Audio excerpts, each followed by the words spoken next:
I did. Oh. And we are live. 3, 2, 1. This is Literary Roadhouse. One short story, once a week. I'm Gerald. I'm Anais. And I'm Maya, and because of the content of the story, I'm just going to foresee that this episode is probably going to end up explicit because, let's face it, I know us. Let's get started. If you haven't read Not From Here by Angela Mitchell and don't want to be spoiled, pause the podcast, read the story, then come back. Okay, so we've gone back to Card magazine for this story. And here we're following the first-person narrative of a young girl, Libby, living with her father and her second stepmom. The family is poor, the father doesn't work except for fixing and stripping cars, and the family subsist on the disability check from the stepmom.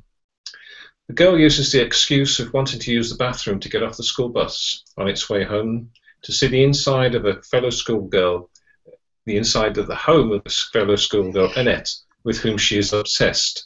The girl seems to be the antithesis of our narrator, clean, wearing perfume, and living in a nice house.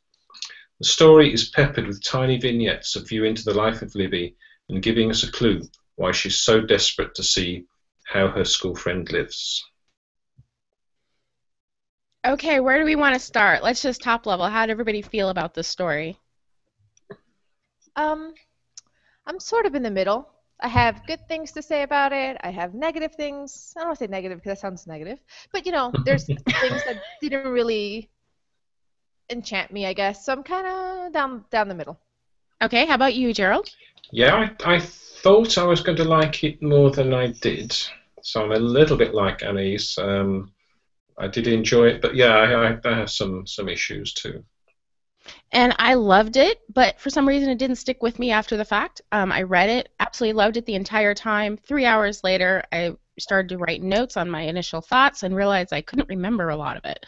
So I'm not sure what that means, but as far as the story, I really loved it. There were parts of it that really struck home for me, and I'm looking forward to talking about it.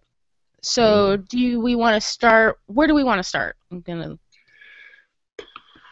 Let's start with what we liked about it. I think that's usually the easiest place to start. So, yeah. Especially since there were so many things that you had issues with, Annie. So let's start with you. What was it about the story that you actually liked? So I liked that the setting came alive for me. The imagery was very clear.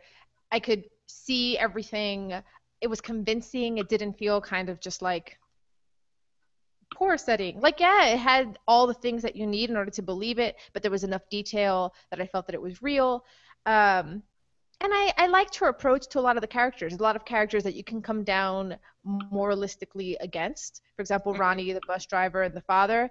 And the narrator had a sort of no judgment tone, even though in some cases maybe she should have, for me. But I like that she didn't. I like that there was just sort of this kind of like almost neutral tone, which then later comes into a negative, which we can get into later. But it also had a lot of positive in the sense that it kind of let the characters just breathe without telling you what to think of them, which is different from last week, Nikolai Gogol, who was like, do not like any of these characters. So that was a nice change of pace.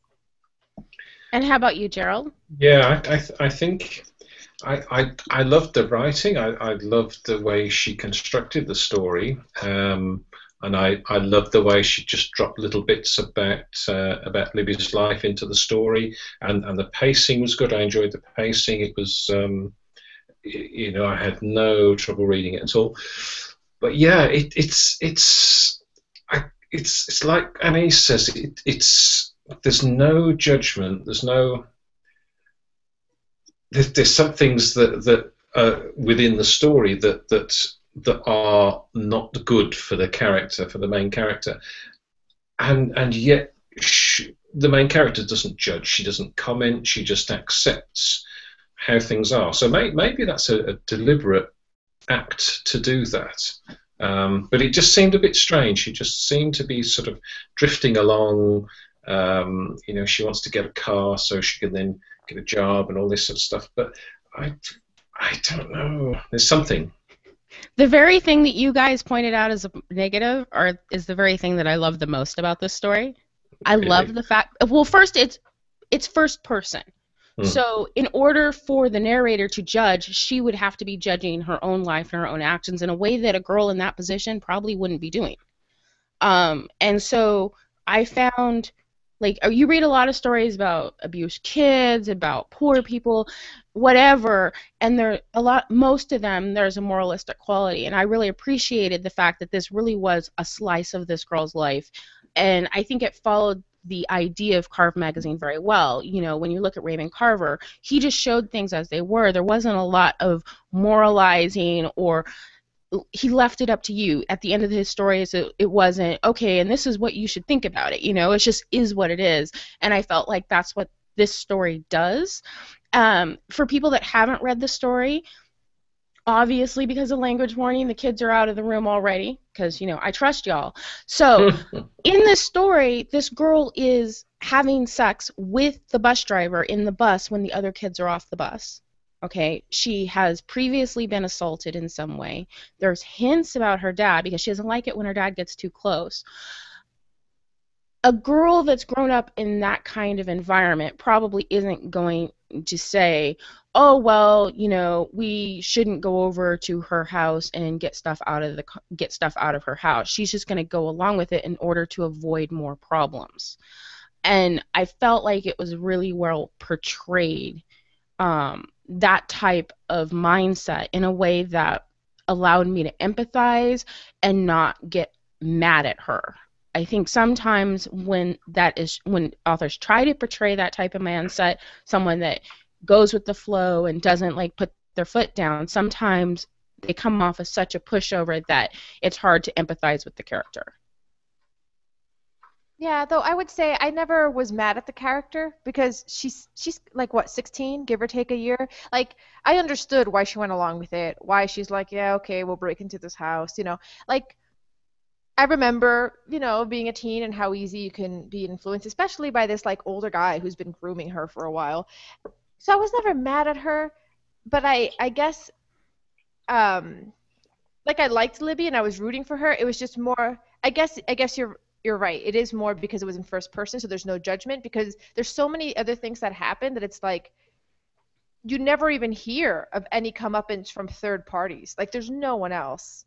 Yeah, because it's a first-person narrative. Yeah, I think that's one of the limitations of a first-person narrative, is that you aren't able to get that outside. But that very limitation is also one of the strengths. Have we read very much first-person on the show yet? I think a lot of the stories we've been reading are third-person. I think we've even probably read a couple omniscient. I can never say that word. Omniscient narrators. Yeah, that word. We've read first. Wasn't the one with the explosion at the mustard factory in first, and there was a few others that were. Yeah, but out of 33 episodes, you're talking about maybe 2 stories. It's not something that we've encountered a whole lot. And so maybe it takes a different, like, in order to moralize or analyze the actions of the story, we would have to have a second point of view. Mm-hmm. And that would change the story. So for me, I feel like it's well done. Mm-hmm. But at the same time, for you, it kept you from, like, obviously it pulled you out of the story at least a little bit. I think, yeah, because I think I would have enjoyed maybe some moralizing through dialogue from one of the other characters, or something from one of the kids on the bus or something, because I felt, as a man, I felt uncomfortable with some aspects of it, and I'm sorry, I'm about ready to rip you a new one. Really? Okay. Go for it. Just keep going. Just go with the thought. Just ignore my snickering. Okay. Yeah, it's. I do feel slightly uncomfortable with that, and I would have looked for,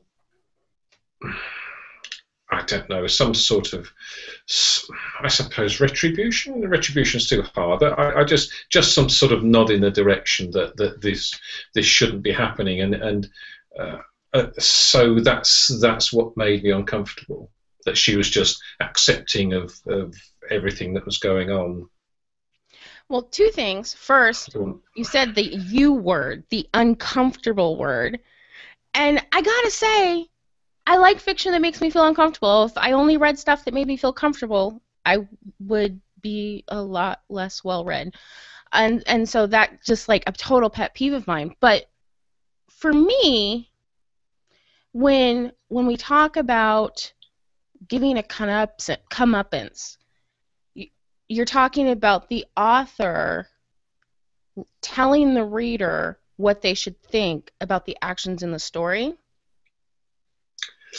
And I kind of appreciate the fact that the author left it up to us to decide what was negative and what was positive, because I can bet you that we probably have different views of the bus driver. Maybe. I have quite strong moral lines over which I don't like to see. So I'm pretty liberal with a lot of things, and you know, with swearing and language and all that sort of stuff. But there are some things that just there is a line there, and that's just me. So it's just my perspective. I think you're probably I think that's probably a really common thought. I think probably the majority of people have a line where it's like, okay, that story went too far. Yeah, I wouldn't say the story went too far, nor do I need Ronnie, the bus driver, to get retribution, or any of the other kind of characters who are not behaving very well. I think maybe moralizing isn't the right word. I think what I did need a little bit more editorializing, because we'll get into the themes and what they are, but the themes that she's exploring, they're not that new. So it's like, so what are you saying? And without any editorializing, it's like, you're not saying something that you know what I'm saying? Like, I'm like, where are you coming from right now? Unless it's just a portrait. But if it's just a portrait, then you know, then for me the plot's not interesting enough, and the language isn't doing enough. So it's like, it's kind of bland. I think you hit the nail on the head, because for me it definitely was a portrait. I'm sorry, Gerald. No, it's okay. I'm just not looking. Retribution was the wrong word, but I think for me personally, some recognition that this might be difficult for some readers would have made me more accepting of it, if you like. But it's my hang-up, so it's. Well, I think it's a really interesting conversation to be had when you're talking about a story that touches on some pretty like edgy, possibly triggering themes, you know. And then recently there's been a lot of talk in the news about trigger warnings in colleges and stuff, and there's a definite like group of people that believe one way and a group of people that believe in an entirely different way. I definitely fall on the side of, I don't want an author to necessarily tell me up front what I'm getting into, because it spoils the experience for me. And this story, the themes have been explored a lot. Like, these are themes that are really common. What I found uncommon about the story was the fact that there wasn't editorializing, because usually when there's talks about child abuse or growing up poor, there's usually an element where, you know, a lot of times it's in third person, and or if it is in first person, the first person is talking about how horrible it is, or how much they hate their dad or whatever. And so having the experience of just reading this story and feeling her acceptance and that uncomfortableness in the pit of my stomach, that to me was new. And that's the part that I felt like made the story worthwhile. Now, the fact that there wasn't that editorializing, I'm wondering if maybe that's part of the reason why it didn't stick with me, because I really enjoyed it while I was reading it. And then after the fact, a lot of times I'll read the story and then I'll sit down and write my initial thoughts like a couple hours later, and then I'll reread it. And when I went to write down my initial thoughts a couple hours later, I couldn't even remember the title. It was like Chinese food. I ate it and it was gone. And so I kind of wonder if that's where that came from. Now, on the second read, like, a lot of it more, like, it totally stuck with me. And I saw a lot of the reasons why I enjoyed it so much the first time around. But maybe, like, the editorializing, the moralizing of it gives you something to latch onto, which makes it stick with you longer. And so I'm wondering if maybe that was where that was coming from.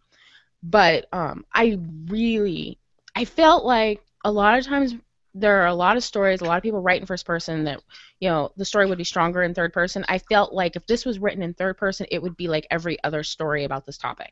And I felt like the fact that it was written in first person is what made it different, but also what made it supremely uncomfortable. because from her point of view, the bus driver isn't a bad guy. Like, he treats her well. He isn't bad until towards the end. Like, in the beginning, she's like, well, he's nice about it, you know. And in comparison to her dad and the guys in the past that haven't accepted her now, he's probably like almost a boyfriend figure. I don't know if he's in love with me, but he might be. That kind of business. And as a young girl, that's flattering. And so that was really uncomfortable as an adult and a mother and a girl that, you know, I had a boyfriend way older than me when I was 15. Reading that was like, you know, it was uncomfortable, and I enjoyed it. But I like fiction that makes me kind of ill. Yeah, you know, see, now this might just be me being moralistic, older, looking down, you know, because, yeah, Libby isn't fully grasping how bad Ronnie is because she's 16 years old. He's got a lot of influence over her, but he is bad. I don't need her, the 16-year-old, to tell me he's bad for me to know that he's bad. You know what I mean? Like, I still know it, even if she's too young to get it. Yeah, that's right, and I can see how the combination of her reaction to the people around her and the first person narrative means that you understand how she feels. There's a total passiveness to the people who are around her.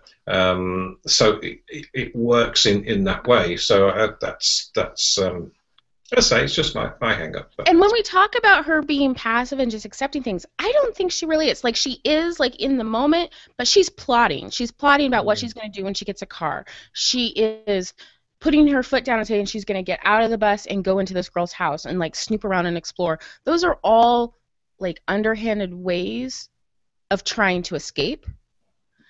And I think that her quote unquote relationship with the bus driver is just another example of that. Like, it's probably, until he gets a little rough with her, those moments she probably feels a little bit more adult. She feels like she has a little bit more control because she's choosing that. And then she gets really creeped out when he pushes too hard, because then she loses that control, which is probably the whole reason why she's doing all this, you know. And so she's passive in a way, but in a way she's not. I can see her turning 18 and getting the fuck out of there. Like, that's just, she's planning too far ahead, and she's got the spark in her that's wanting to get out, and I can see that in the story, which That's interesting. I don't think she's gonna get out, actually. You don't think so? No, her plans are too skeletal. It's get a car and leave. But she doesn't have like an actual plan. It's not like, okay, when I turn 18, I'm going to take this car, I'm going to drive to this city, I'm going to get this job. Like, she doesn't have an actual plan. It's just this kind of like blank, like, car job with no details, possibly because she's young. And also, everything that you just mentioned, but she's kind of like, she's a little passive aggressive, like early, which, you know, that's because she's been kind of taught that way. She hasn't been rewarded for having any moxie in her, but she's on the bus, and when she's kind of like jealous and trying to like get back at the rich girls just for existing, what does she do? She just has her foot out, not to trip her. She just has it there so that the rich girl has to tell her to move it. And then she's like kind of like mildly disappointed that the rich girl doesn't understand that was an act of aggression, because it was the most passive aggression. Or like with the bus driver, she doesn't tell him, I'm mad at you for not stopping or for making a comment about me going. She's just like, you know, she does the wife thing. They're like, yeah, I'm just not going to let you touch me now. She has like this kind of passive way about things that makes you think she's not going to get out of there. But yes, as somebody that was kind of like that, like, when I left home, I had no plan, and I just hopped cities. I was running. Like, to me, she's going to be a runner when she grows up. And I think this may be part of me identifying with the story. Like, being the poor kid and being in the rich kid's house, like, I could see that. Like, that to me was very visceral, like, being that snoopy girl just because you're just so curious and you want to know what's going on in this other people's house. And so for me, I definitely felt like she would grow up and she would have like tons and tons of issues, but she would probably hop around and be kind of aimless for a little while. As far as things we didn't like about the story, like, I'm curious, what were the things that really bothered you two? Well, I've already sort of identified that one. Didn't like the ending at all. It was it just It just yeah. left you hanging. Yeah, and there was no sort of, it wasn't a good hanging, what happened, I'll make my own mind up on the situation, no resolution. It was just, we'll do this, oh, we didn't do that, and off they went. So I didn't understand what the point was of that. Maybe someone can enlighten me. So I didn't understand that. And although the as I said before, the pacing was good, so there was reading it was enjoyable. I sort of kind of felt I wasn't getting anywhere with it. It's kind of difficult to explain, but so I think, like Anais said, I think she's not going to get out of there. I think she's going to be, she's going to be stuck, and she's going to just be in the same situation. She's gonna marry the bus driver, have a gazillion kids who are just like her. I don't know. She might move geographically, but just following one bad guy to the next bad guy. Still, not actually moving up, whatever. You know what I mean? Just, like she's just running and still running in place. Yeah, exactly. Even if the towns are different, her life's not really gonna change. It just doesn't seem that way. But in terms of, I think one of the things that I really didn't like, okay, so the writing is not bad. It has good imagery, the pacing's great, it's effective, but at the same time, I'm like, in the moments where there should be tension, I didn't feel any tension. I wasn't stressed out when the dogs are coming at the car and the car is dead and the light's turning on in the house. It was like flat, and even the scene where he's getting rough with her on the bus, the only reason I was uncomfortable is because of how I'm reacting to something that seems like it's going to be a rape scene, but it isn't because of her. You know what I mean? Like, there's no point where like the mood is getting me there, and I think that kind of is probably why I couldn't really get into it, because I'm not, even though it's first person, I still don't feel like I'm inhabiting her, which is odd. Yeah, I think it's like she was distant to all the action that was going on. She didn't seem to react to anything. It just carried on, and I don't know. Do you think that was an authorial choice as far as the character of the person themselves? Do you think that given this person's character, that she is the type of person who would react to those instances, or do you think she's kind of numb because of how she was raised in her environment, that the author is trying to portray that and in the process turning you off? The latter, I think. Yes, I can see how she's on her second stepmom, and how that sort of changed, that not having the mother figure around might have perhaps taken the emotion from her, so she doesn't seem emotionally involved in her life. It's just happening around her, and she's just intrigued on a very sort of low level with the sort of lifestyle of this other girl. How about you, Anais? Yeah, I was going to say, it's interesting you mentioned the stepmother, because even though you never actually see her do anything, I think one of the only moments where I actually felt something for Libby is actually when she is thinking to herself, oh, maybe if my stepmom was still here, I could talk to her. It was like one sentence where it's like, maybe if this woman was still around, I'd have an ally. Because other than that, she just doesn't, even when she's snooping around the rich people's house, there's no discourse on how she's feeling, really. It's like everything's rosy. There's a jewelry box over there. I'm touching the glass thing. But it's like, and how do you feel? Yeah. I think that's what it is. I just figured out why I couldn't get into it, and that's it.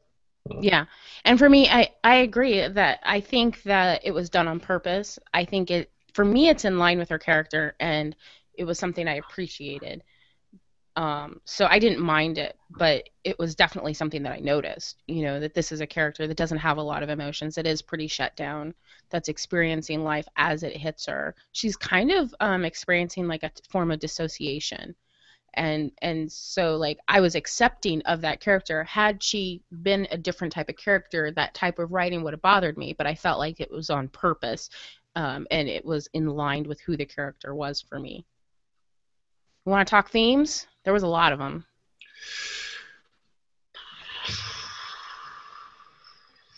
Go, Anais. Go. Let her Go. Just wind her up and let her go.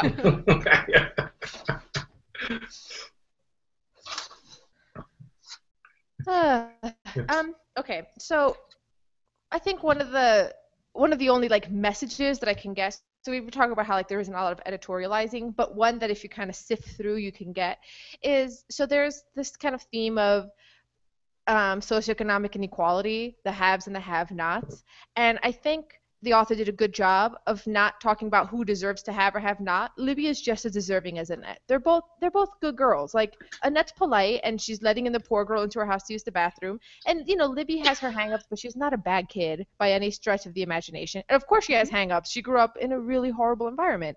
So there's this sense of kind of like there's haves and have-nots, and it's not the kid's fault, and there's no reason it should be this way. But it's like that sentence doesn't finish. Right? Like that's as far as the theme goes. Yeah. Well, I think the author's leaving it up to you to finish it. You know, I think that's just the type of story that this is. One of the big themes for me was the idea, piggybacking off of what you said, the haves and the have-nots, but also the line between the two and how you can't really bridge that. So while she can go into Annette's house to use the bathroom, she can't really encompass Annette's life. And when they do try to go to steal something from Annette's house so that she can own just a little piece of what Annette has, the dogs are in the way. There's that barrier. There's always something that's going to separate her from the haves. And to me, that probably was the finish of that sentence. You know, that there are the haves and the have-nots and that they're both good kids, but there's this dividing line that prevents her from moving into the other side. And the town is divided in that way too. You know, all the rich people live in one area. They're all one family. They all have a bunch of land. And she rides all the way to the end of the bus line. So I'm picturing this town that's very much, you know, the proverbial, you know, railroad tracks down the middle, and one side of town has money and the other side doesn't. Like, that's how I pictured it in my head. And again, that is right there with that barrier between the haves and the have-nots. So it isn't so much that both exist, but that both exist and there is something concrete that keeps people from moving between the two. I think also there's for me one of the themes is the adult control over her, with both her father, although there's a little sort of subtext of her sort of maybe knowing what she wants to do and maybe being in control a little bit, but for me, I mean, even when they go to break into Annette's house, you know, that's the bus driver's idea that they do that. You know, if you want something from there, let's just take it. So there's obviously a hint at a backstory for him. He said he hasn't had a conviction, but maybe he doesn't mean he hasn't gotten caught. Yeah. So yeah, that was quite a strong one for me. I'm looking at you, Anais, because you know you're that person on our podcast. You're our themes girl. I'm that one. Yeah, I guess. I just want to keep doing the shrug. People listening to the audio, my like frequent shrug. Yeah. So, and it seems that's kind of my, because even with you finishing my sentence, even with the sentence being, there's the have and the have-nots. Neither one of these girls is more or less deserving of having. They're both good kids. It isn't their fault, and there's a barrier between them. And you know, okay, yeah, that sucks. Cool. Yes, you know what I mean? Like, I think there's a part of, you know, it might also just be the time that this is being written. We're in a time right now where we're talking about this all the time, and the party line on where we should be on these things, even if you don't necessarily believe it internally, what you're supposed to say is, that sucks, right? Like, so it's kind of like, you need to give me another message or else... But you know what? There's a huge portion of people that don't believe that. They believe that the haves and the have-nots are... This story isn't going to change their mind. That's what I'm saying. It's not about changing their mind, though. Literature doesn't always have to be about changing your mind. Right, but then what are you doing? That's my question. You're experiencing someone else's experience. but she didn't really experience it. We were just looking at what she was looking at through her eyes. But the fact that she wasn't experiencing it because she's all shut down is her experience. I think this comes down to, what do you want from your literature? Like, because different stories, the point and what they do for the reader, what the author is trying to do, may be very different from other stories. So we read some stories where the author has a very distinct point that they're trying to get across. We read other stories where the author's trying to eliminate a life that you may not normally see. We read some stories where they're experiencing religious phenomena, whatever. This story is not a story that's trying to make you believe a specific thing. This is a story that's trying to make you understand a life that you probably aren't in. Right. That's what I And was talking so about. that's a different type of story. And Right. whether or not you like it or not. Yeah, but I guess what I'm saying is, if that's the kind of story, then for me, and what I'm hearing from Gerald is, that's not happening either, because then you kind of need to have a character that's reacting to things. Because I understand that she's gone numb. It's kind of like there's this book, it's like How Not to Write a Novel, and it's like jokey and stuff. But there was one point that kind of stuck with me, which was like, in the same way that not all people that you meet are interesting, not all characters are interesting. So I think that's what it is for me with Libby. It's like, you're not a bad person. I don't dislike you. I don't blame you.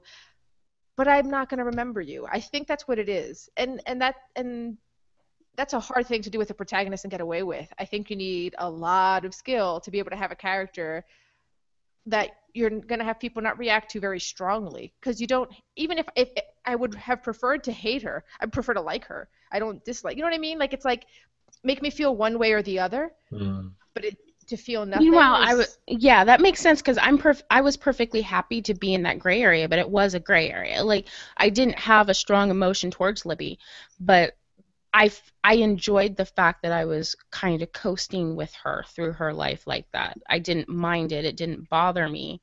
I kind of just took it as that's the type of story I was reading. It was very literary in that way, in as far as like a character study. Like, it felt like a character study of someone who's starting to really check out.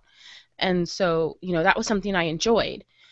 But if you're looking for a story where you're going to align with the characters and feel strongly about the environment and feel strongly for the character, that story is probably not for you, because it's not following those traditional genre rules, as far as like, you have to have a character that's super interesting and you have to have a ton of plot, and like the scenes in scene, there were scenes, but they weren't that colorful. They left a lot of room for the reader to fill in the blanks, and if you don't like that, you're not going to like the story.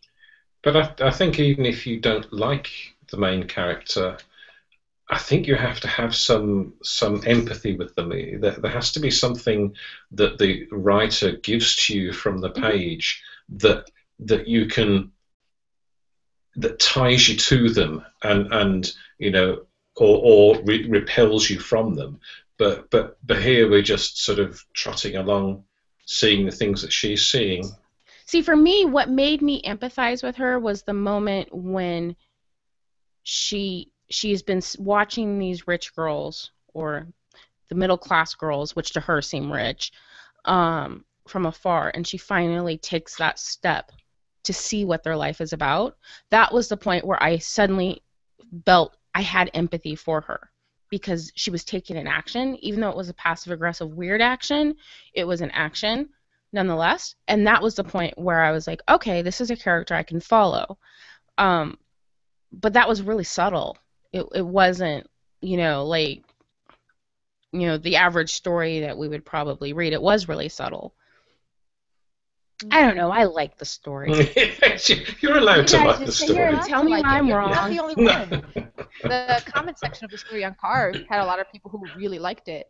And it really does, when you read Raymond Carver's work, and the idea of Carve magazine is, inspiration from Raymond Carver, as far as that, just looking at life the way it is. And I felt like this story does that in a really, like, for me, interesting way, and I loved it. I think our next co-host would have loved it. Are we gonna tease? Yeah, just tease. Because, you know, we have a new co-host coming, but, you know. Maybe we can have listeners try to guess who it's gonna be. The hint is been a guest before. That's it. Previous guest. I think I was just looking back then that one of the other stories we read from Carve was Eminence, which in a way was sort of kind of similar, that you're following a character, but with that one, it was much more emotional. It was much more emotional, and I felt more connected to the character, and you know, not a lot happened. You know, there's no wham bam plot or anything, but it sort of worked as a story. I'm going to shut up there because we just no. I'm glad you brought up Eminence because Eminence, yes, it had a lot more emotion, but not just that.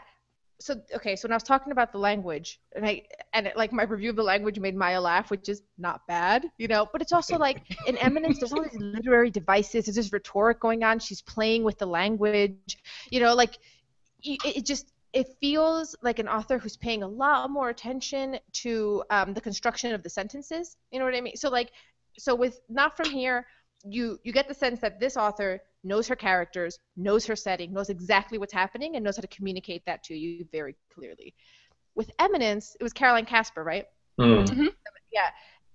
There was this other talent going on, which was like there was this play with words that rewarded you just for reading it. Like even if there was a passage that wasn't necessarily, you know, the emotional or gripping, you're like, oh, I see what you did there, Caroline Casper. So at least you're engaged in some other way, even if it's a meta way. So it's like here, I'm not engaged with the character, I'm not engaged with the plot, and I'm not even engaged with the play of words. So it's like there's no foothold for me. But it's not a bad story, you know. It's just kind of in the middle. Okay, at the risk of a horrible metaphor and the whole reason, I'm just going to say it because I already rated it explicit anyway. I'm seeing the difference between Caroline Casper and a lot of stories that have like a lot of emotion and a whole lot for the reader to chew on, and then a really subtle story like this where it's much quieter and it's much calmer. You know, all I can think of is Hitachi magic wand. You get the situation where it's bang, bang, bang, bang, bang, and then you're like desensitized to anything soft and subtle. And to me, that's how I feel about this story. I feel like our movies are so just strong and explosions and tears and people falling apart all the goddamn time. And our books and our short stories are the same way, so that when we read something that's quiet and it's subtle and the characters are kind of just watching and exploring, and maybe the language isn't like all over the place, you know, as far as like trying a gazillion different devices, that it's hard to get into that kind of reading mode. When you're saying there, when you know this is a more subtle and it's more I'm just thinking, what's the point? And I want to read something that moves me, that affects me, that allows me to get in there and kicks me or something, and this didn't do that. I think we're sort of going round and round in circles here. And that's the thing, because everything nowadays has a point. Like, there isn't a whole lot that we just do. Everything has to have a reason. And I'm getting to the point where I don't necessarily think that necessarily needs to be the case. Yeah, but as a point of comparison, since we're getting into the difference between subtlety and not, like, so I'm thinking of, we read, you know, a few weeks ago, The Half-Skin Steer, and in that one, the themes, what you're supposed to take out of it, even the Miro's feelings, were all very subtle. Annie Proulx never came out and said, this is how Miro is feeling right now. But there was something else that was keeping you hooked. Maybe the play with language, and also, you know, plot-wise, it was pretty heavy. A lot of stuff was happening all the time. Yeah, that was not a subtle story. You had a car in the space of like what, 4,000 words. You had a car wreck. You had a steer that was like half-skinned and walking around without like skin on it. You had him dying in the middle of nowhere because, you know, everyone was like, how do you know he dies? Because he's locked out of the house, he's locked out of the car, and there's snow everywhere, and now he's seeing a death omen walking by. Yes, he's dying. Right. So I guess the comparison I'm trying to make. So in that one, the takeaway, the feelings, the themes were subtle, but the plot was go, go, go. And then when we read in the cemetery where Al Jolson is buried, that's the one where the friend is remembering when she was visiting her dying friend. In that one, the feelings were like super intense. It was all about feelings and reflection, and the plot was kind of dead. So, I wonder if there's kind of like you need to Maybe that's like a seesaw. Yeah, like if you're gonna go subtle on one, you can't really go subtle on the other, or else, how are you gonna hook And if you people? try to do both, then it's Michael Bay. Then it's just like bombs, explosions, tears, dead love interest. And what's wrong with that? Says the guy. And come to think of Okay. it, remember the empty family? That was another one that, for me, Gerald liked that one more than I did, though. But that was one where, for me, I couldn't really get into, and it was a similar thing. It was like the themes and feelings were subtle, and the plot was subtle, and I did the same thing. I just did the shrugging throughout the whole episode. She's like, we're just gonna call it the Anais dance. When she comes out, Yeah, she's the gonna be ending like, shrug, where it's like, she's gonna I be don't like hate this, and I wouldn't tell people to not read it. But for me, People should definitely see the video for this podcast, because Anais has been so animated with this story. Yeah, for something so subtle and dead, like Anais is all over. Because she's frustrated because it didn't move her. And I'm like, ah! yeah. I gotta agree. It kind of Are makes we me gonna wanna rate read. this puppy? Well, I was just gonna say, it kind of makes me want to read other stuff by Angela Mitchell, to be like, does she always do this, or is it just this story? And then if she always does it, will I learn to read her? You know how there's some authors you have to learn to read? Yeah, Raymond Carver was that way. I didn't enjoy him until probably the 8th story I read. It took me probably 8 stories to really be able to appreciate his work. The first 8 stories, I felt bored. I was confused. What was the point? I kind of sounded like Gerald. I mean, that's a bad thing? No, I like you, Gerald. Because I know that, you're all sweet and unassuming, but really you're playing Metallica on your guitar and you're traveling the world. You're just like all out there. Party hardy. So, yeah, I felt like, it probably did take about 8 stories for me to really get him. And I think if I hadn't have read so many of his works, I probably wouldn't like this one. Because there was a lot of similarities in as far as the structure of the story, the subtlety of the story, just stating the action as it is without any kind of reflection or anything. That's all straight Raymond Carver. And so, I think if I hadn't have gone through that of reading so many of his stories in such a short period of time, I probably wouldn't like this story. I would sound a lot more like Anais. Okay. Are we ready? Yeah, we're ready.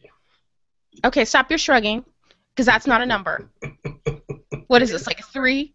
Is It's this the a number 3? 3. The shrugging is the number 3, right down the middle. Because 3 is the magic number. Shrug 3 times. Is that really your rating? Yeah. Oh, that's funny. That is too funny. I totally nailed that. Yep. Okay, and how about you, Gerald? I do the shrug too. It's a 3 for me. It's quite interesting. I never rate before we do the podcast, just in case I miss something. And you didn't miss anything this time. And I started with a 3 and I'm ending with a 3. So it's a shrug of 3 for me. I'm giving it a 5. I really, really enjoyed it. I have to knock a point for the fact that I had to read it twice to remember it. After I read it the first time, 2 hours later, I had to really think about what happened in the story. So I knock it a point for that. But I really enjoyed it. I enjoyed the subtlety. I felt like it totally fulfilled the, mission of Carve Magazine. I'm really loving all their works recently. So yeah, I really liked it. Good. So what did we get for last week's story? Did we get ratings on the nose? No, we still haven't gotten any yet, but I know they're coming because we have some pretty loyal commenters. But in case That story was an odd one. there might be people who are like, I'm afraid to rate this because I don't know. Like, They're just like, what did I read? Yeah. Everybody's just like, we'll just tune in next week again. Yeah. I think that's probably a little bit of what's going on, because that story was a little bit like, what did I just do? So what are we submitting for next week's story? You go first because you're going to like mine. Okay, I am putting into the pot Good People by David Foster Wallace. And I'm putting in Black Box by Jennifer Egan. Oh. So either way, I'm getting my story. That's Awesome. right. I'll give you Poor Maya 5. has been doing this There's so my long. 5 right there. There. Yeah. Hangout high fives. Very good. Hey, we got to do what we got to do. Okay, so what are we Okay, so we're playing a little game that's Z, or as you people call it, Z. All the answers to this quiz are words starting with that letter, the last letter of the alphabet. It's a word game. Okay, It's so we're all going to read Black Box. That's great. I want to read Black Box, so there we go. Do we need to continue? It's easy. Come on, you have to play. I spent a long time doing this. So Hey, it's not the same unless I ridicule your games. Come on now. No, that's true. That's true. Okay, so who wants to be A and who wants to be B? Well, since Annie's name starts with A, Oh, okay. have at it. Okay.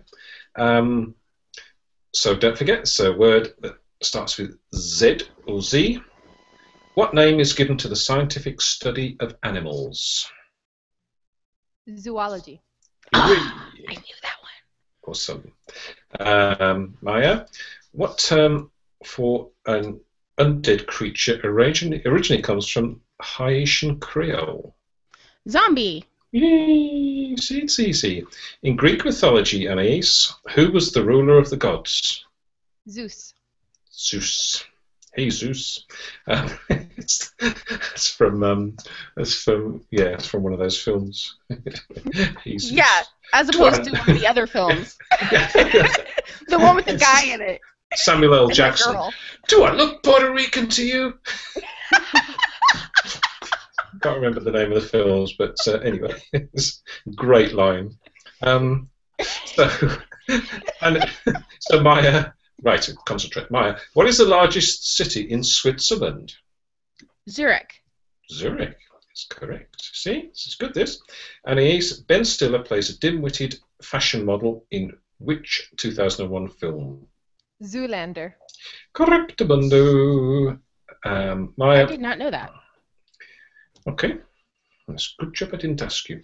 What fictional character created by Johnston McCulley takes his name for the Spanish word for fox?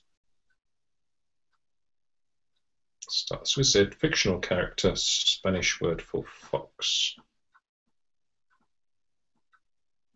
I do not know the answer to that one. Anais? Oh, Zorro. Zorro. Hooray! I'll just do a couple more. Anais, Billy Gibbons is the lead singer and guitarist with which US blues rock band? Starts with Z. It starts with the Z. U.S. blues rock band. Billy.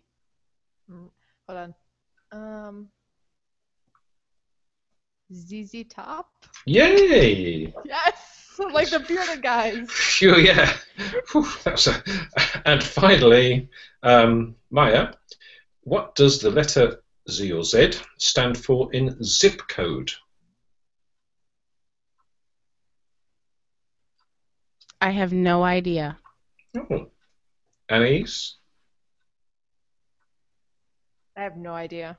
I missed that class on postal theory. Oh, you must have been ill that day. It's zone. So, at the end of this week's quiz, we have a winner. which is Anais. We're gonna read Black Box by I Jennifer knew the Egan. only way I was going to get that story is if, like, I Someone's didn't choice. submit it. So there we I go. wrote down 2 stories to suggest, and I'm like, if Maya suggests Black Box, I have another one. But if she doesn't, I have to put in Black Box. You could both suggest Black Box, and they'd be really sure again. And then it's like, okay, I guess we're not going to have a quiz this week. Okay. Okay, so we're reading Black Box by Jennifer Egan. Finally, it's happening. That's the one with the tweets. Okay. So, did this story feel like home to you, or are you an outsider looking in? Let us know in the comment section at literaryroadhouse.com, and please help others find our show by leaving a review on iTunes, Stitcher, or Spreaker, and share our podcast with your friends. Until next time, read a good story. Woo! Jazz hands!